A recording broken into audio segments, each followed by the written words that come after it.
So I studied behavioral science at business school. I love tapping into why we do what we do and why we think the way we do and why we make certain decisions. So how many of you have your left thumb placed over your right thumb?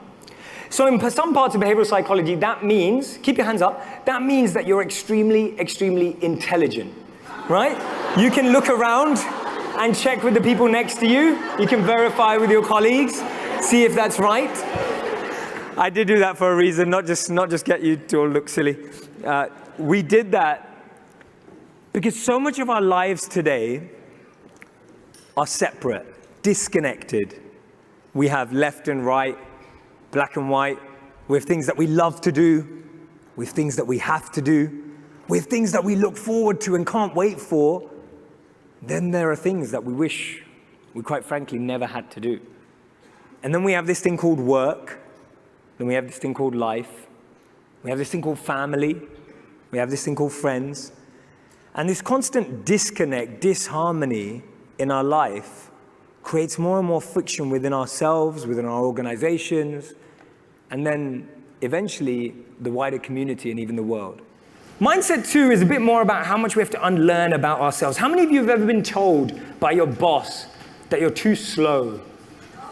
How many of you have ever been told, don't look at that. How many of you have been ever told by your boss that you're too bossy? And you're thinking, yeah, right, you know? How many of you have been ever told that you annoy other people when you work really fast and diligently? Yeah, everyone's heard these things. This is your opportunity to unlearn what you've been told about yourself. So what I'm going to ask you to do is I'm going to ask you to answer 2 questions based on a reflection of your own self. Not how you are at work, not how people perceive you, not how people think about you, but how you think about yourself, right? I'm going to ask you to push to go to that level. There's a great philosopher called Cooley in the 1800s. He said that today, I'm not who I think I am. I'm not who you think I am. I am what I think you think I am. Let that blow your mind for a moment. I'm not who I think I am. I'm not who you think I am. I am who I think you think I am. We're lost in a perception of ourselves.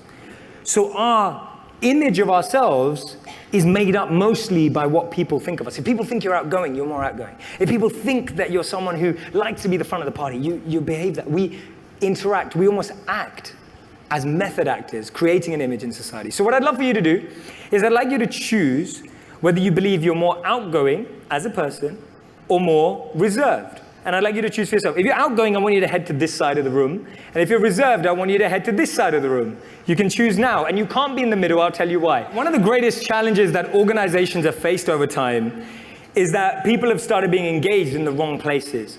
We've had to learn skills, portray ourselves, present ourselves in job interviews, say that we're good at things even when we might not be very good at them, because we believe that that's what's required. But actually what the most powerful organizations today have found, that actually when people unlearn those and go back to their root environment where they thrive, then they're able to have a huge impact. There's a great conversation between Steve Jobs and Steve Wozniak.